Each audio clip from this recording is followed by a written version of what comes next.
March 15th, 44 BCE. Julius Caesar, the man who conquered Gaul, rewrote politics, and became the rock star of the ancient world, walks into the Roman Senate. He thinks he's about to secure more power. Instead, he's ambushed. Friends, enemies, it doesn't matter. 23 stab wounds later, Caesar lies dead on the marble floor. But here's the twist. This wasn't just the death of a man. It was the death of the Republic, and the spark that would ignite Rome's most glorious and most catastrophic age. Welcome to the epic saga of Rome, its rise, its rulers, its marvels, and its dramatic collapse. From huts to republic. 753 BCE. Rome begins as nothing more than huts on the Tiber River. Legend says twins, Romulus and Remus, founded the city after being raised by a wolf. Probably not true, but Rome loved a good origin myth. They banished their kings and invent a republic. 2 consuls, a senate, and laws carved into tablets. Discipline and ambition become their brand. Add in a military machine called the Legion, and suddenly this backwater is punching way above its weight. But ambition is a dangerous fuel, and Rome's first real trial wasn't with petty neighbours.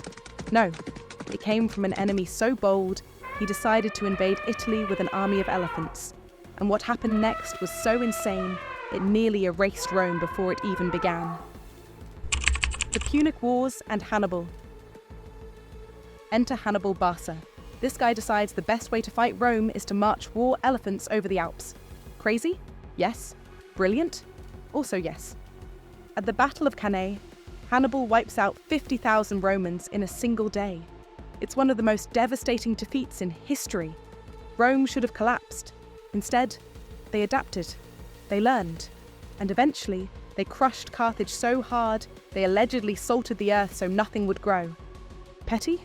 Absolutely. Effective? Definitely. And that stubborn refusal to die didn't just save Rome, it supercharged it. Suddenly, they weren't just a republic. They were becoming an unstoppable empire. And at the heart of it all was a man so magnetic, so dangerous, that even his own friends decided the only solution was to stab him 23 times. Julius Caesar. Star, general, martyr. Caesar conquered Gaul, crossed the Rubicon, and marched on Rome itself. He didn't just win wars, he turned himself into a brand. He even wrote his own history books in the third person. That's like tweeting your own biography in real time. But power has a price. When he declared himself dictator for life, the Senate panicked. Cue the daggers, cue the Ides of March. Killing Caesar was meant to save the Republic. Instead, it killed it. Civil war erupted, and from the chaos rose Augustus, the first emperor. Rome was no longer a republic, it was an empire. And with an empire comes emperors. Some brilliant, some insane. What happened next makes today's politics look like a kindergarten spat. Because when Rome gave men absolute power, some used it to build wonders, and others to burn the city for fun. The age of emperors, genius and madness. The empire starts with Augustus, who cleverly pretends to restore the Republic while holding absolute power. Under him begins the Pax Romana, 200 years of peace, prosperity, and expansion. Roads, aqueducts, monuments, Rome becomes the beating heart of the world. But let's not pretend all emperors were visionaries. Some were straight-up Netflix villains. Caligula allegedly tried to make his horse a senator. Nero supposedly played music while Rome burned, then built himself a golden palace on the ashes. Commodus fought as a gladiator in the Colosseum, against people armed with wooden swords. Spoiler, he always won. Rome gave us greatness, but also chaos wrapped in purple robes. And speaking of circuses, Rome didn't just invent the circus, they built the world's biggest stage for blood, power, and distraction. And what went on inside that arena makes today's blockbusters look like children's cartoons. The Colosseum. Blood and politics. Built in the 1st century CE. The Colosseum wasn't just an arena, it was propaganda in stone. 50,000 Romans could cram inside, watching gladiators fight lions, criminals fight each other, and even full naval battles when the arena was flooded. Tickets? Free. Food? Free. Why? Because emperors knew the formula: bread and circuses. Keep the people fed and entertained, and they'll ignore corruption. But beneath the spectacle was the truth. Rome was addicted to distraction, and distraction only works until the cracks show. But while lions were tearing men apart in the arena, something even more earth-shaking was happening outside its walls. A single vision, a cross in the sky, would flip Rome's identity overnight and set the stage for its most radical transformation. Constantine the Great, the Cross and the Empire. By the 4th century, Rome was crumbling under civil wars and invasions. Then came Constantine. Before a decisive battle in 312 CE, he reportedly saw a vision, a cross in the sky with the words, "In this sign, conquer." He won, legalized Christianity, and changed the empire's soul forever. Pagan gods gave way to Christian churches, temples became basilicas. Constantine also founded Constantinople, a new capital in the east, planting the seeds for what we'd later call the Byzantine Empire. Rome wasn't gone yet, but it was changing.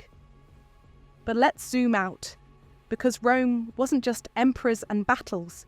It was also everyday lives, luxury that would shock us today, and struggles so brutal you wouldn't wish them on your worst enemy.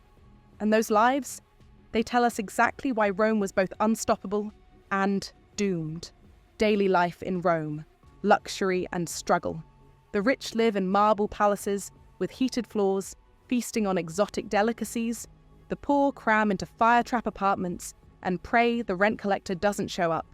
Romans gather in baths not just to wash, but to gossip, network, and plot. Rome was a paradox: incredible luxury for a few, constant survival for many.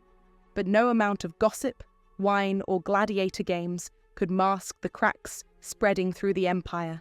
And those cracks, they were about to shatter into a collapse so shocking, people thought the world itself was ending. The fall cracks in the marble. So why did Rome fall? Historians still debate it, but here are the top culprits. Overexpansion. You try managing an empire bigger than Africa without Wi-Fi. Corruption. Emperors assassinated by their guards became practically a job description. Economy. Inflation skyrocketed as coins were devalued. Invasions, Goths, Vandals and Huns hammered the borders non-stop. In 410 CE, the unthinkable happened. The Visigoths sacked Rome. By 476 CE, the Western Roman Empire was officially dead. The last emperor, Romulus Augustulus, was overthrown, his name ironically echoing the first king of Rome, Romulus. But here's the twist you don't expect. Rome never truly died. In fact, its shadow was so long, it still shapes your life right now. Every law, every building, even the way your government works. Did Rome ever really die? The Byzantine Empire carries Rome's torch for 1,000 more years. Roman law underpins Europe. Roman architecture inspires the Renaissance, even the US Constitution. Straight out of Rome's playbook. Rome never vanished. It transformed. It whispers through every age, daring us to believe empires are immortal. The immortal empire. Rome's story isn't just about kings, generals, or marble ruins. It's about resilience, reinvention, and the sobering reminder that even giants can fall. So here's the question. Did Rome fall, or did it just evolve, hiding in plain sight through us,